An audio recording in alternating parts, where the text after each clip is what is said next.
Saya undang jemaat sekalian untuk bangkit berdiri.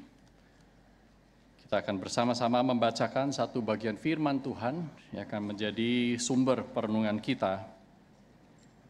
Yang terambil dari surat 1 Yohanes pasal yang keempat, surat 1 Yohanes pasal yang keempat, ayat yang ke-7 sampai dengan ayat yang ke-12.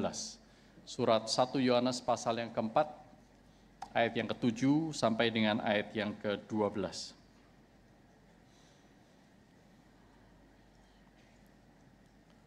Saya akan bacakan demikian bunyi firman Tuhan. Hai umat Allah, dengarlah firman Tuhan. Saudara-saudara yang terkasih, marilah kita saling mengasihi, sebab kasih itu berasal dari Allah. Setiap orang yang mengasihi lahir dari Allah dan mengenal Allah. Siapa yang tidak mengasihi, ia tidak mengenal Allah, sebab Allah adalah kasih. Dalam hal inilah kasih Allah dinyatakan di tengah-tengah kita, yaitu bahwa Allah telah mengutus anaknya yang tunggal ke dalam dunia, supaya kita hidup olehnya. Inilah kasih itu, bukan kita yang telah mengasihi Allah, tetapi Allah yang telah mengasihi kita dan mengutus anaknya sebagai pendamaian bagi dosa-dosa kita. Saudara-saudara yang terkasih, jikalau Allah demikian mengasihi kita, kita juga harus saling mengasihi. Tidak ada seorang pun yang pernah melihat Allah. Jika kita saling mengasihi, Allah tetap di dalam kita dan kasih-Nya sempurna di dalam kita. Mari kita berdoa.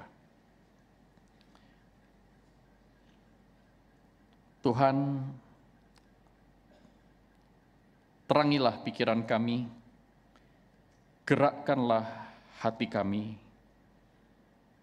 beri kerelaan kepada jiwa kami untuk menjadi pelaku-pelaku firman. Kami mohon belas kasihan-Mu. Dalam nama Tuhan Yesus Kristus kami naikkan doa ini. Amin. Silakan duduk. Saya mengajak saudara untuk kembali 19 abad sebelum hari ini. Yaitu di akhir abad pertama, ketika para murid baru mulai belajar apa artinya mengikut Kristus. Injil mulai diberitakan di beberapa tempat, di beberapa daerah. Tetapi bersama dengan itu, Injil harus berhadapan dengan ajaran-ajaran atau filsafat-filsafat yang ada di sekitar, yang selama ini sudah dikumpuli dan sudah dianut oleh banyak pengikutnya di tempat di mana Injil mulai diberitakan. Salah satu filsafat yang populer pada zaman itu di Yunani dan di Romawi dan sekitarnya yang kita kenal dengan sebutan Gnostisisme. Sehingga ketika orang Kristen berhadapan dengan hal ini ada beberapa respons. Yang pertama betul-betul menolak penuh, yang kedua itu adalah menerima penuh, dan yang ketiga adalah mencampur adukkan antara iman Kristen dengan Gnostisisme. Nah, ketika terjadi percampuran atau sinkretisme, ini Injil tidak lagi diberitakan dengan setia. Itu sebabnya para murid, Rasul Paulus, Rasul Petrus, Rasul Yohanes khususnya dalam surat-surat dan kitab yang mereka tulis dalam kitab suci, mereka berhadapan dengan hal ini dan memberikan nasihat-nasihatnya. Saudaraku, Gnostisisme terkenal sedemikian rupa karena dia percaya akan dualisme antara materi dengan roh. Materi itu sepenuhnya jahat, roh itu sepenuhnya baik. Kalau di daratan Cina kita mengenal dengan filsafat Taoisme dengan yin dan yang, saudaraku, maka di wilayah barat, di Romawi sana, kita kenal dengan Gnostisisme. Kedua-duanya eternal, kedua-duanya berada secara kekal, saudaraku. Sehingga bagi mereka tubuh itu jahat karena tubuh adalah materi, sedangkan roh itu baik.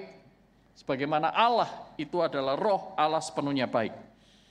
Lalu ketika manusia mempunyai tubuh dan roh, maka manusia akan terus-menerus longing for salvation. Manusia akan terus-menerus ingin diselamatkan. Bagi mereka, orang yang percaya kepada gnostisisme ini, keselamatan itu berarti lepasnya roh dari tubuh. Lepasnya roh dari tubuh. Nah, tetapi lepasnya ini bukan melalui iman kepada Yesus Kristus seperti yang kita percaya, tetapi saudaraku melalui gnosis. Itu sebabnya aliran ini disebut gnostisisme, karena mereka percaya jalan keselamatan itu adalah gnosis. Gnosis ini adalah pengetahuan spesial, pengetahuan khusus yang hanya diberikan kepada orang-orang tertentu secara ajaib, secara misterius, tidak kepada kebanyakan orang. Nah, sehingga saudaraku, ketika gnostisisme mulai masuk dalam kekristenan, nah kekristenan ini mulai mengalami erosi.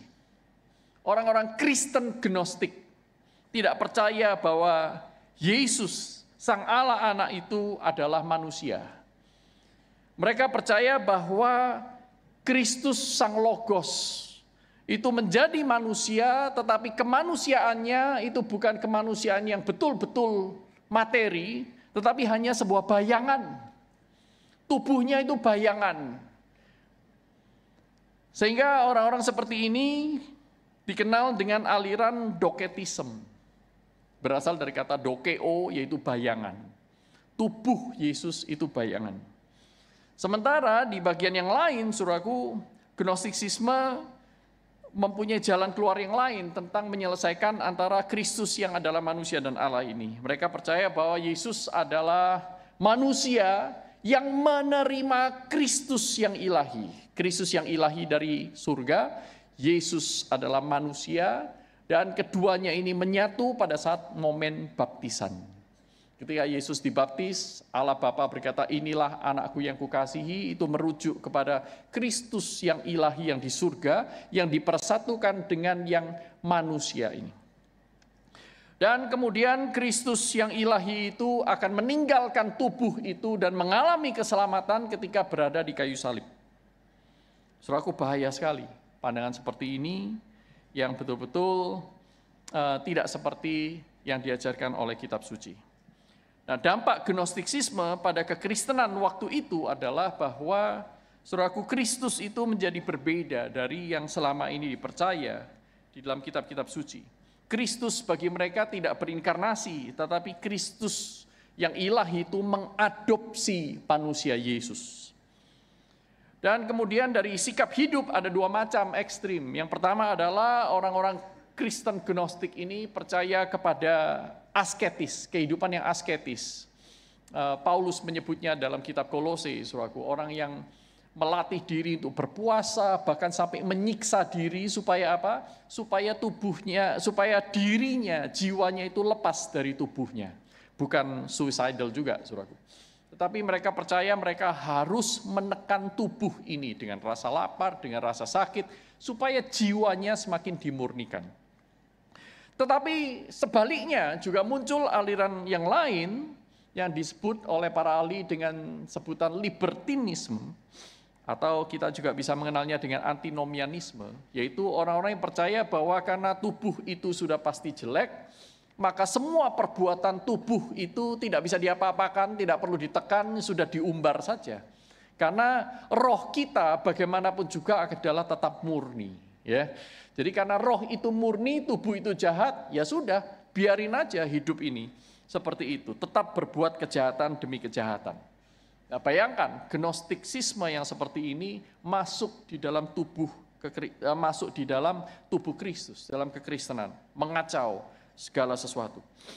Saudaraku, gnostisisme melakukan penekanan yang berlebihan pada pengetahuan. Pengetahuan itu paling penting, pengetahuan itu sumber dari pengetahuan itu adalah gnosis itu.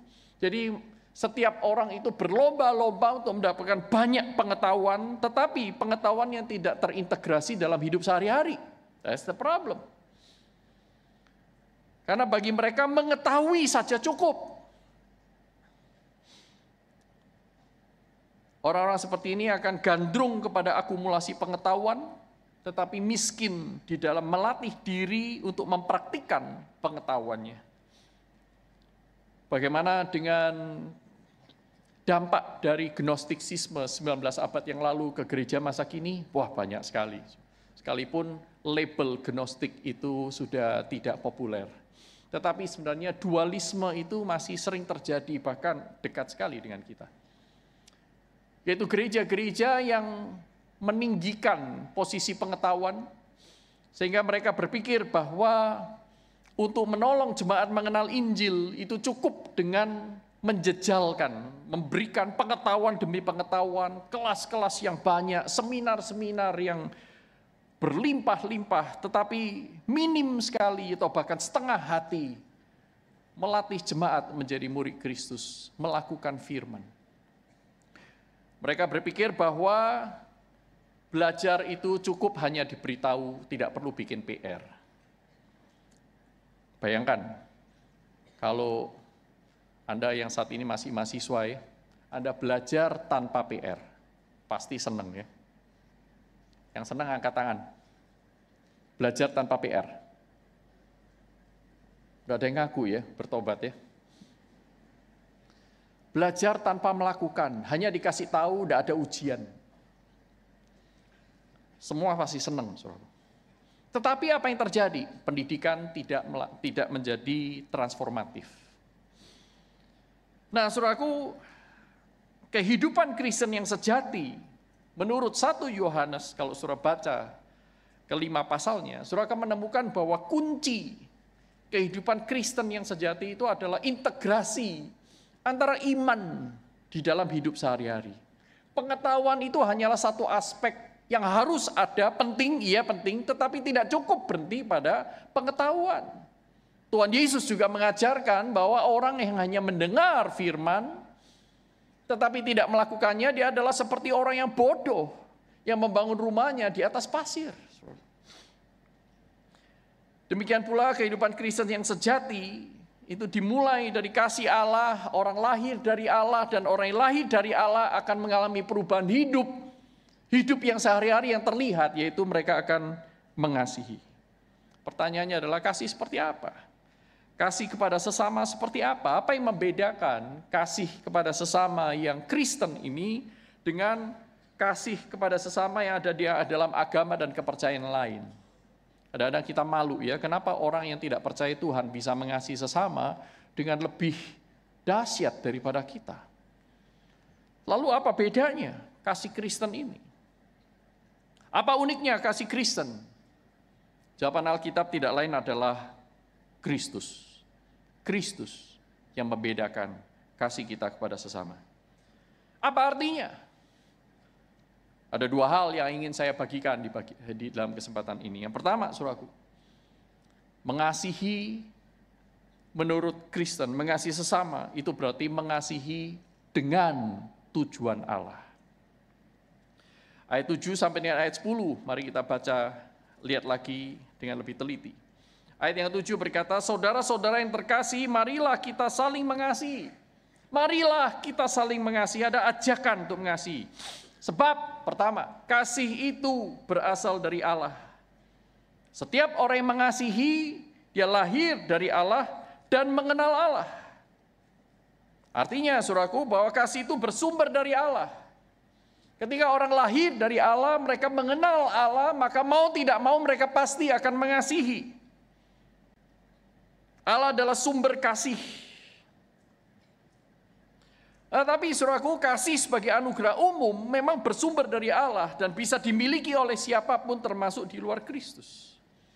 Jadi memang benar, semua macam kasih, kecuali kasih yang berdosa, kasih yang diselewengkan, itu berasal dari Allah. Tetapi kita juga mengakui bahwa tidak harus menjadi Kristen untuk bisa mengasihi orang lain.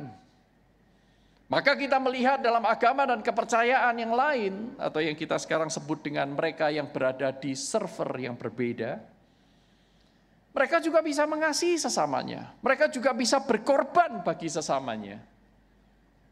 Ada banyak sekali kesaksian-kesaksian yang menggetarkan hati dari server sebelah, saudaraku. Bukan hanya eksklusif Kristen. Ini kita sebut sebagai kasih sebagai anugerah umum. Kita hargai karena memang berasal dari Allah. Tetapi, saudaraku, kasih Kristen tidak berhenti pada anugerah umum. kasih Kristen itu bergerak sampai anugerah khusus. Tuhan Yesus dalam Matius 5 ayat 43 sampai 48 mengindikasikan adanya perbedaan ini. Dia berkata, engkau sudah mendengar, kasihlah sesamamu manusia dan bencilah musuhmu. Nah, ada semacam kasih di luar Kristus yang mengajarkan, hanya kasihlah orang-orang yang baik kepadamu, orang-orang yang mengasihi kamu. Dalam ayat-ayat selanjutnya, dalam Matius pasal 5 itu Tuhan Yesus berkata, jikalau engkau hanya mengasihi orang yang mengasihi kamu, dan engkau berbuat baik kepada orang yang berbuat baik kepada kamu, lalu apa bedanya engkau dengan mereka yang tidak mengenal Allah? Apa bedanya engkau dengan orang-orang yang berada di server yang lain? Nah, jadi di satu sisi Tuhan Yesus mengakui ada kasih yang sifatnya umum, yang semua orang itu bisa lakukan, tetapi ada pula kasih yang hanya lahir dari pengenalan pribadi akan Allah yang benar yang satu-satunya. Nah, itulah yang dijelaskan dalam ayat yang ke-9 dan ayat yang ke-10, saudaraku. Siapa yang berkata bahwa ia ada di dalam terang, berarti ini sudah mulai audiens yang berbeda. Perkataan di dalam terang ini mengacu kepada Yohanes pasal 1.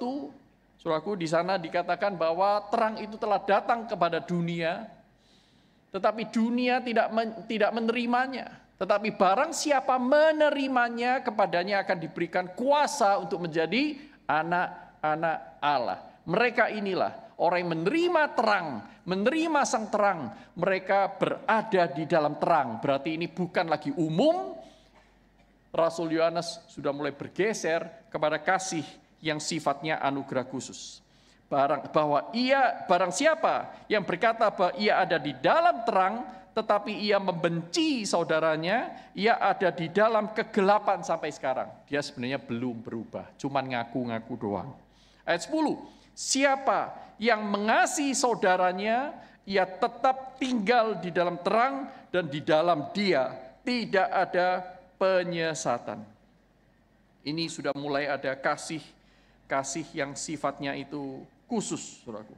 Kasih yang sifatnya khusus. Nah, saudara, pasal 4, sorry ya, kayaknya saya mengutip ayat yang keliru ya, tapi kok tetap cocok ya. Ayat 9 sampai 10 ya. Dalam hal inilah kasih Allah dinyatakan di tengah-tengah kita, ayat 9, yaitu bahwa Allah telah mengutus anaknya yang tunggal ke dalam dunia supaya kita hidup olehnya. Nah, saudaraku, perhatikan di sana, supaya kita hidup olehnya. Ini sudah berbicara tentang kasih yang khusus, kasih di dalam terang. Allah menyatakan kasihnya melalui Yesus Kristus, dan barang siapa menerimanya, menerima anugerah khusus ini, mereka dikatakan supaya kita hidup olehnya. Berarti kasih yang Allah berikan secara khusus di dalam Yesus Kristus tidak pernah berhenti kepada satu penerima.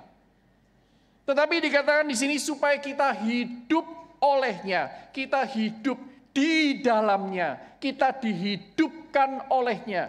Pada saat yang sama kita diminta untuk melakukannya. Saudara perhatikan ayat yang ke-10. Inilah kasih itu. Bukan kita yang telah mengasihi Allah, tetapi Allah yang telah mengasihi kita dan mengutus anaknya sebagai pendamaian bagi dosa-dosa kita. Saudaraku yang terkasih dalam Tuhan, kasih Kristen bukan dilakukan hanya karena kasih itu baik. Ada orang-orang di agama lain mengajarkan jangan mengasihi, jangan berbuat baik untuk mendapatkan imbalan. Ini bahkan di agama lain. Hal yang baik. Tetapi kasih Kristen tidak berhenti di sana. Kasih Kristen berkata memang mengasihi itu baik, tetapi lihat, kasih itu memiliki tujuan. Dan tujuannya bukan ditetapkan oleh manusia, tapi tujuannya ditetapkan oleh Allah. Itulah sebabnya dalam ayat 12 sudah mendapatkan seperti ini. Tidak ada seorang pun yang pernah melihat Allah. Jika kita saling mengasihi, Allah tetap di dalam kita dan kasih-Nya sempurna di dalam kita. Nah, kata kasih-Nya sempurna ini yang menarik, yang saya ingin bagikan kepada kita semua. Kasih Allah memang adalah kasih yang sempurna pada dirinya sendiri, setuju? Secara kualitas, kasih-Nya itu adil, kasih-Nya suci, kasih-Nya murni, kasih-Nya tulus, 100% bahkan mungkin 1000%. Kasih yang bukan manipulatif, kasih yang tidak berdasarkan imbalan ataupun ketaatan manusia. Kasih Allah itu sempurna, kualitasnya top markotop. Tidak ada yang mengalahkan. Yang kedua, kasih Allah sempurna juga dalam hal kuantitas. Allah berkata, karena begitu besar kasih-Nya akan dunia ini. Besar sekali, banyak, limpah, saudaraku. Kasih Allah besar, sempurna dalam hal kuantitas. Tetapi di dalam 1 Yohanes pasal 4 ayat 12. Dan diulangi juga dalam ayat 17 dan ayat 18. Saudaraku, di sana dikatakan kasih-Nya sempurna di dalam kita jika kita saling mengasihi. Kalau saudara selidiki bahasa aslinya, di sana bisa diterjemahkan dengan kata having been perfected. Jadi kasih itu disempurnakan. Loh, pertanyaannya kalau sudah sempurna ngapain disempurnakan? Kalau sudah bagus ngapain dibaguskan? Nah, tentu saudaraku artinya bukan itu. Karena kata yang digunakan di situ yaitu teteleomene, ya. Ada kata teleos di situ, saudaraku. Itu artinya bahwa sempurna itu dalam pengertian dia mencapai sasarannya.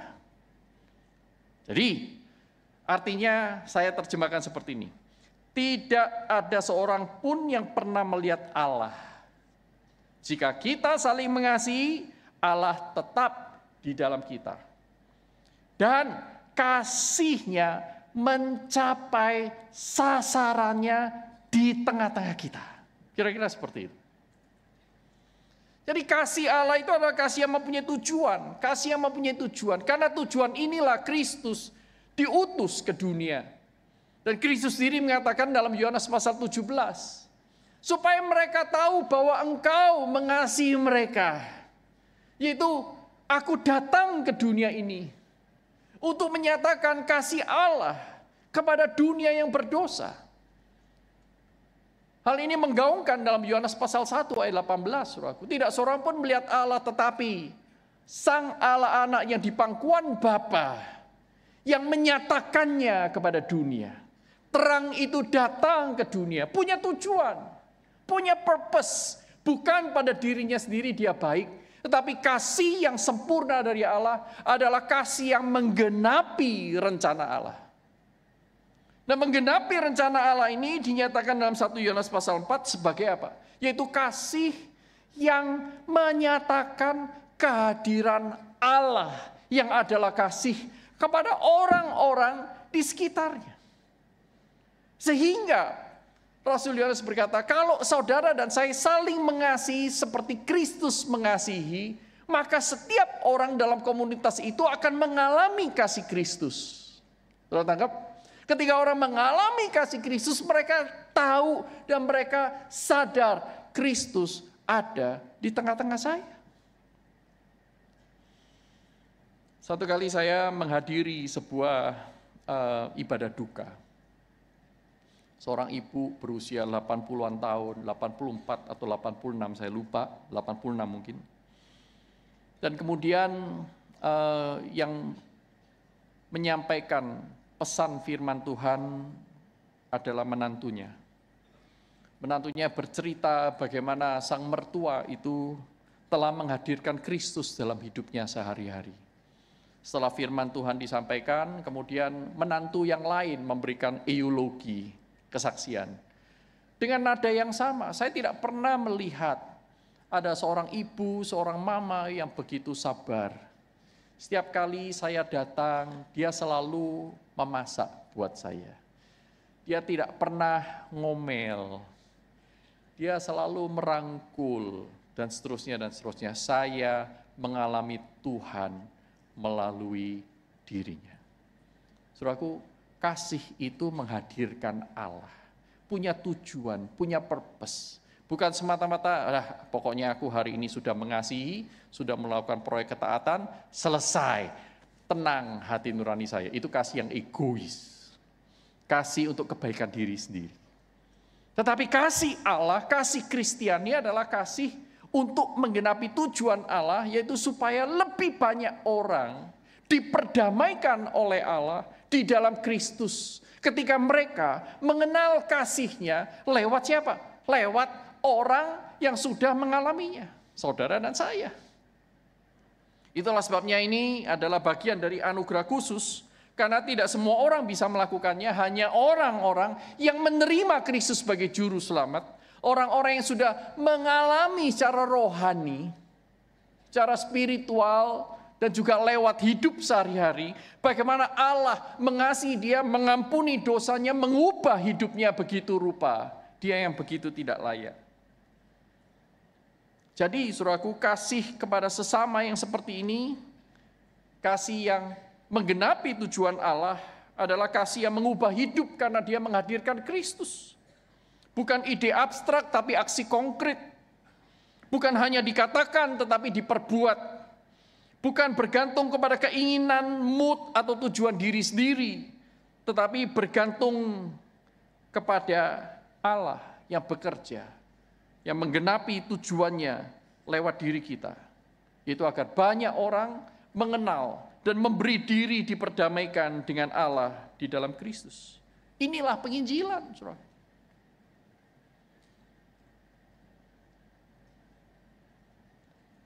Saudaraku, satu kali saya ke rumah sakit Siloam tahun 2018 untuk menerima tindakan medis.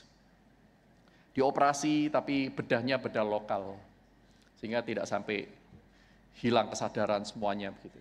Bedah lokal selama 2 jam, masuk ke dalam ruangan itu saya di steril, ya kan, ganti pakaian dan seterusnya dengan pakaian bedah itu ya. Kemudian setelah dibedah 2 jam, saudaraku, semuanya beres, berjalan dengan baik, puji Tuhan. Saya tidak langsung keluar keloyoran gitu, enggak, saudara. Enggak kan ya. Saya masuk dalam satu ruangan disebut ruang pemulihan. Ya, teman-teman yang biasa di Siloam pasti tahu ya, ruang pemulihan. Di ruang pemulihan tuh saya bingung, saudaraku. Dingin sekali ya. Dingin sekali, saya tidak bisa pakai celana panjang saya. Saya harus ngapain ini di sini? Saya tanya kepada suster yang lewat, perawat yang lewat. Suster,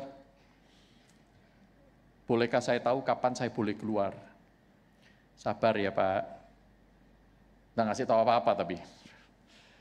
Lalu ada satu lagi lewat, suster, bolehkah saya tahu kapan saya keluar? Oh sebentar Pak, saya tanyakan kepada supervisor atau apa begitu ya.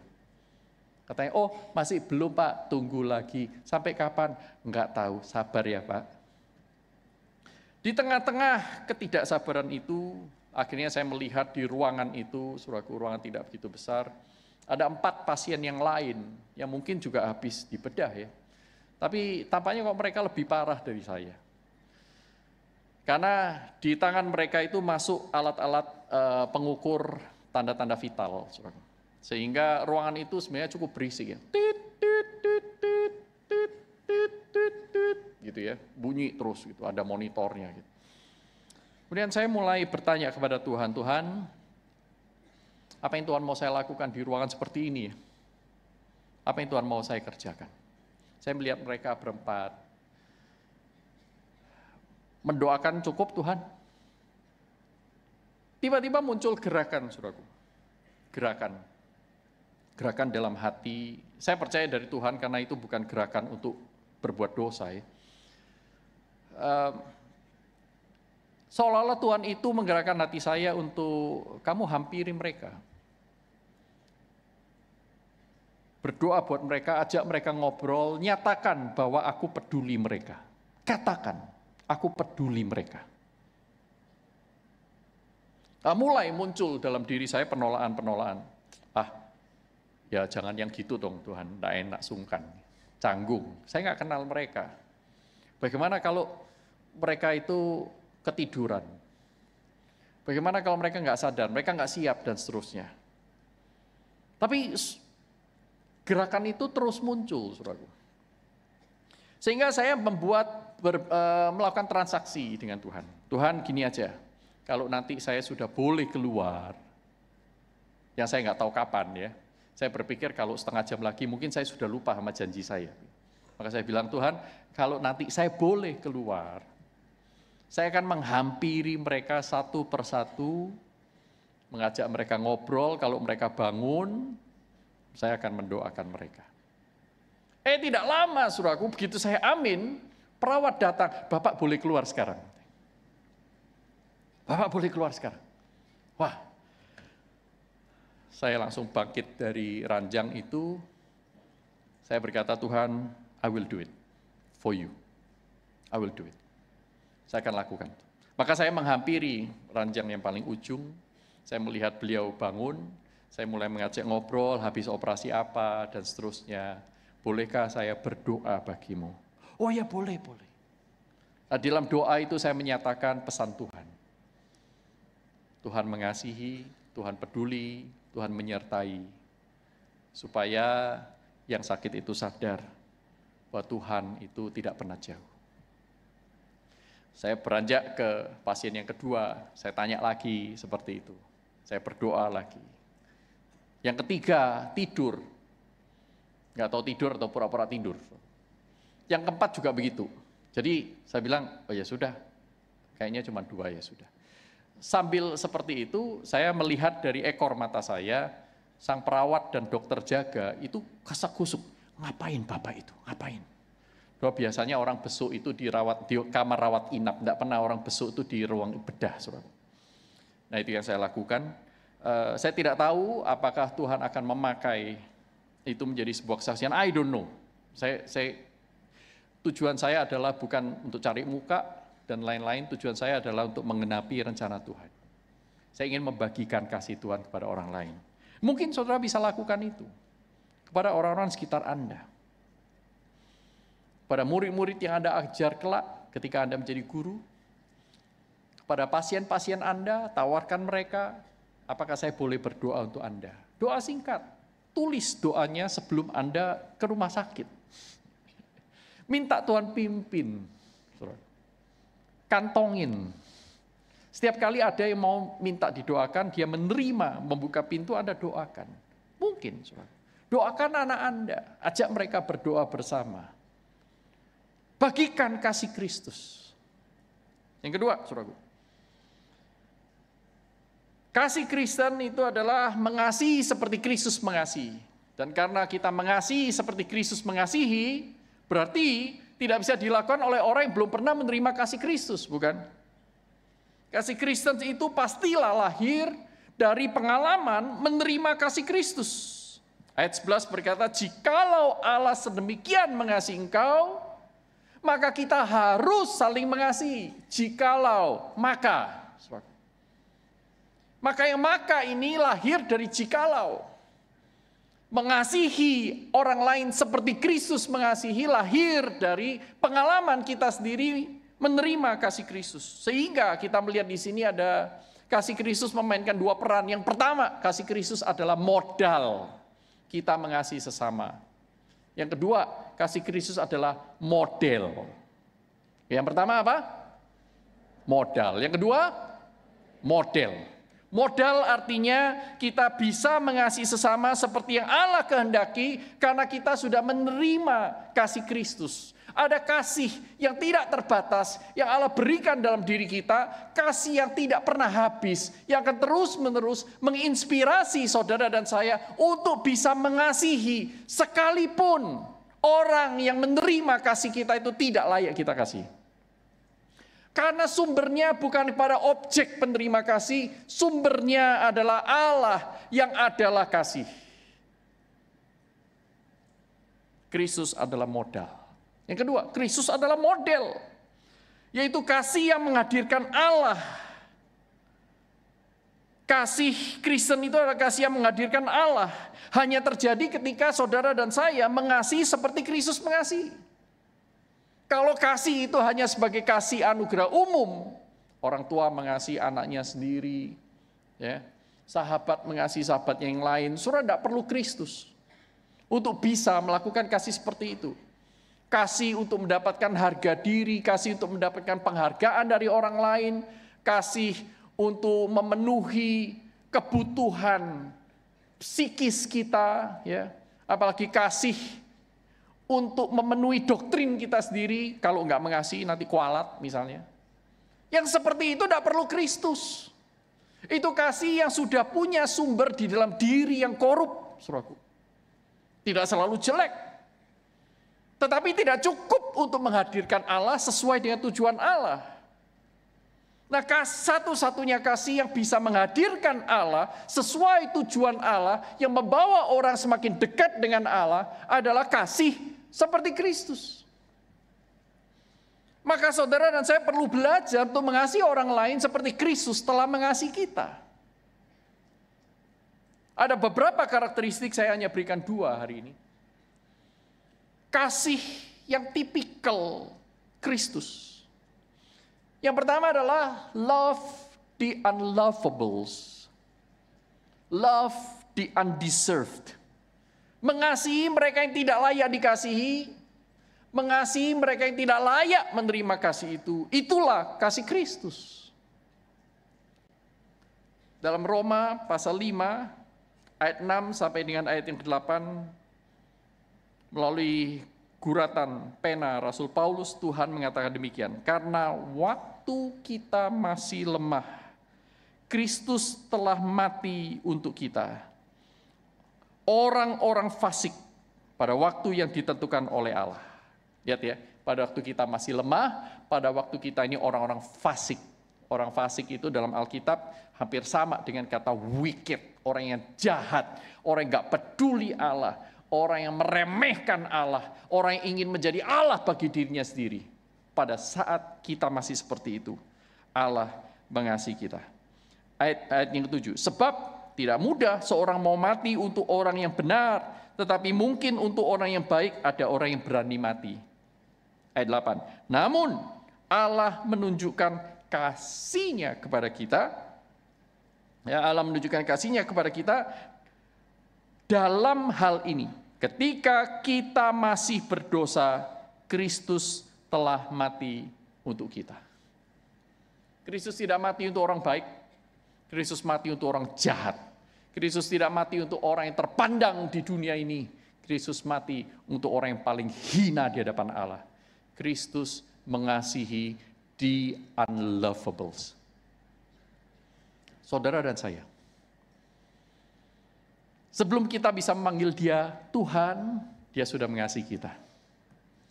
Sebelum kita bisa berkata, Tuhan, aku mau melayani Engkau, Dia sudah mengasihi kita dan melayani kita lebih dulu. Bahkan ketika saudara dan saya di dalam tempat-tempat yang gelap mengaku bahwa Tuhan itu tidak ada, aku mau memuaskan nafsuku semau yang aku mau, sebebas-bebasnya. Aku tidak peduli, aku ingin memanipulasi orang lain, mumpung dapat beasiswa. Mumpung keluar dari kampung halaman, Allah kan tidak ada, Allah cuma ada di gedung gereja. Sekalipun kita berpikir seperti itu, Allah sudah mati untuk kita. That's love the unlovables, love the undeserved. Saudaraku, yang kedua, yaitu love yang stretching out. Kasih yang meregang. Nah, ini tercatat dalam 1 Petrus pasal 4 ayat yang ke-8. 1 Petrus pasal 4 ayat yang ke-8. Saudaraku, di sana dikatakan demikian. Kasihlah sungguh-sungguh seorang akan yang lain, sebab kasih menutupi banyak sekali dosa. Kasihlah sungguh-sungguh. Nah, kata sungguh-sungguh ini saya menyadari tidak mudah menjadi LAI menerjemahkan kata yang sesungguhnya ini, saudaraku. Sehingga menggunakan kata sungguh-sungguh, serius, tidak mudah menyerah. Nah, ini maksudnya ya. Kata aslinya itu menggunakan kata ektene, saudaraku. Ektene, agapen ektene. Ektene ini bisa disebut dengan extend, ya, extenuous, stretch, meregang. Yaitu kasih yang terus-menerus ditarik sampai panjang-panjang. Sudah berhenti? Belum. Masih lagi. Sudah berhenti? Belum. Terus. Kasih yang meregang tanpa dia putus. Seperti apa ini? Seperti Tuhan berkata dalam Yesaya pasal 1 ayat 18. Sekalipun dosamu merah seperti kirmisi, aku akan mengubahnya menjadi seputih salju. Sekalipun dosamu merah seperti kain kesumba, aku akan mengubahnya menjadi putih seperti bulu domba. Tony Stark di hadapan Morgan yang sedang siap-siap untuk tidur dalam salah satu adegan di Avengers di Endgame, saudaraku. Tony Stark menutup perbincangan itu dengan berkata kepada Morgan, I love you tons. 1 ton berapa kilo? 1000 kilo. 2000 pounds kira-kira. Kemudian Morgan menjawab, I love you 3000. Masih ingat? Kalau nggak ingat nggak apa-apa, nggak mempengaruhi keselamatan. I love you 3000. Wah, semua langsung tersebar ya. So sweet ya. Tapi sekali lagi, tons bisa dihitung. 3000 apalagi. Kasih Allah panjang sabar. Sampai Paulus berkata, sehingga kami itu mengerti betapa dalamnya, betapa tingginya, betapa panjangnya, betapa lebarnya kasih Allah itu. Lebih daripada I love you tons, lebih daripada I love you 3000. Tuhan Yesus berkata dalam Yohanes pasal 13 ayat 1, aku mengasihimu sampai kepada kesudahannya. Kalau saudara menjadi guru, bagaimana menerapkan hal ini? Bukan berkompromi dengan kesalahan, tetapi memberikan pengampunan yang tidak ada habisnya. Itulah kasih Kristus, bukan kasih orang tua Anda. Saudara, kalau saudara dan saya, kalau ada di antara saudara akan menjadi perawat, akan ada yang menjadi psikolog atau apapun, ada yang menjadi orang tua. Kasih siapa yang saudara sedang nyatakan kepada anak-anak kita? Seorang anak nervous sekali di dalam sebuah ruangan ujian, karena saking nervousnya tangannya itu basah dengan keringat. Sang guru membagikan soal ujian itu, kertas jawaban dan soal ujian. Dan kemudian sang guru memberikan waktu, memberikan tanda waktu ujian dimulai. Maka dia deg-degan, saudaraku, saking deg-degan dia pegang tangan itu balik berulang-ulang, tetapi dia tidak bisa menulis apa-apa. Sampai akhirnya, saudaraku, lembar jawaban itu basah oleh keringat. Basah oleh keringat. Tidak bisa lagi ditutupi, tidak bisa lagi ditulisi, saudara. Maka dia datang kepada sang guru. I'm sorry, can I have a new paper, please? Apakah saya bisa mendapatkan secari kertas yang baru? I messed up. Aku telah mengacau. Sang guru berkata, it's okay. Dia ambil kertas yang baru, dia ambil kertas yang lama, do better next time. Allah seperti itu kepada kita. Saya yakin sekali banyak di antara kita ini orang-orang yang pernah mempunyai pengalaman-pengalaman negatif. Dari keluarga yang kebanyakan disfungsional. Dan mungkin juga sebagian besar itu abusive. Mungkin saudara pernah disiksa oleh orang-orang yang dekat dengan Anda. Bisa orang tua, bisa pacar, bisa paman. Saya mendengar banyak sekali kisah seperti itu. Dan penyiksaan, abuse itu tidak selalu dalam bentuk yang fisikal. Abuse bisa juga dalam bentuk verbal, perkataan. Dikata-katai hal yang tidak pantas. Saudara sakit olehnya. Abuse itu bisa juga secara seksual. Abuse juga bisa secara jabatan. Saudara dimanipulasi, ditekan oleh senior Anda mungkin. Atau kakak tingkat, atau dosen, atau orang yang berjabatan lebih tinggi. Saudaraku, di tengah-tengah hal seperti itu, saudara dan saya sulit sekali untuk mengasihi seperti Kristus mengasihi. Karena saudara harus berhadapan dengan the unlovables. Dan sulit sekali untuk stretching out. Tetapi sekali lagi, saudaraku, Alkitab hari ini mengajarkan kepada kita sebuah kebenaran. Kasih kita tidak berdasarkan, tidak bersumber dari diri kita. Dan kasih kita bersumber dari Allah. Allah yang mengampuni kita berulang-ulang. Maka Allah mengajak kita untuk menyampaikan itu kepada orang-orang di sekitar kita. Saudaraku, John Stott dalam salah satu khotbah yang terakhirnya seumur hidupnya sebelum beliau meninggal, di Keswick Convention tahun 2007, dia menceritakan kisah seorang profesor Hindu di India, di sebuah kelas ketika dia menemukan salah satu dari mahasiswanya itu adalah orang Kristen, maka dia dengan sengaja dia berkata, "If you Christians lived like Jesus Christ, India will be at your feet tomorrow." Kalau kamu orang-orang Kristen hidup seperti Yesus hidup, besok India ada di kakimu. Well, saya mungkin tidak approve apakah itu akan terjadi atau tidak, tetapi sentimennya saya tangkap, saudara. Banyak sekali orang Kristen mengaku Kristen tetapi sebenarnya tidak hidup seperti Kristus hidup. Kasihnya masih di anugerah umum. Tetapi sekali lagi, saudaraku, mari kita bertumbuh. Itulah sebabnya tidak cukup hanya diberikan khotbah seperti ini, tidak cukup saudara hanya diberikan kelas-kelas.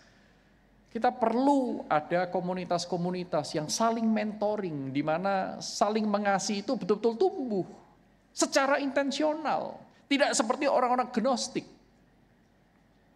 Saudara, mari mulai hari ini kita tidak mengasihi sesama kita hanya berdasarkan insting, retaliation, dendam. Modal kita itu tipis sekali. Tapi mari kita mengasihi orang lain dengan modal kasih Allah yang kita sudah terima yang tak habis-habisnya. Yang saudara akan terus-menerus peroleh ketika saudara dan saya mendekatkan diri kepada Tuhan. Saudaraku, mari. Kita tidak hanya menjadi pendengar, tapi menjadi pelaku firman. Siapa? The unlovables yang ada di sekitar Anda dan saya. Mungkin itu orang tua Anda. Berikan pengampunan kepadanya. Ampuni mereka dengan pengampunan dari Allah yang Anda sudah terima. Hadirlah dalam diri orang-orang yang tidak layak menerima kehadiran Anda, seperti Allah telah hadir dalam diri kita yang tidak layak menerima kehadiran Allah. Sapalah orang-orang yang tidak layak menerima sapaan Anda, seperti Allah telah menyapa kita setiap pagi. Kita yang tidak layak menerima sapaannya itu. Sehingga dengan demikian, kasih itu akan semakin lama semakin banyak. God's love will abound in us, maka orang bisa melihat Allah ada di tengah-tengah kita. Mari kita berdoa.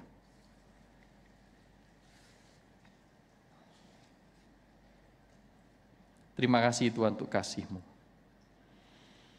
Yang besar, tak terduga, tak terukur, melampaui segala sesuatu yang kami bisa pikirkan. Namun Tuhan, kami menyadari bahwa kami tidak selalu bisa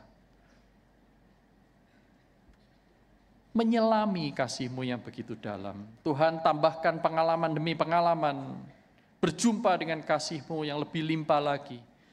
Dan bukan berhenti di sana, kami ingin mengasihi orang lain seperti Kristus telah mengasihi kami untuk menggenapi tujuan Tuhan. Itu supaya banyak orang hidupnya diubahkan.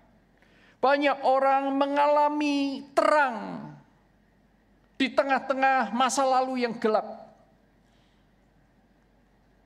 Tuhan, Engkau tahu setiap air mata kami. Engkau tahu kesakitan-kesakitan, penderitaan, batin, fisik, psikis, sosial yang kami alami. Namun saat ini kami disadarkan kembali bahwa Allah, Engkau mengasihi kami di unlovables. Dan Engkau ingin kami mengasihi orang-orang di sekitar kami juga. Pimpin kami bukan hanya menjadi pendengar, tetapi juga menjadi pelaku firman. Di dalam nama Tuhan Yesus Kristus, Juru Selamat kami yang hidup kami naikkan. doa ini. Semua yang percaya katakan, amin.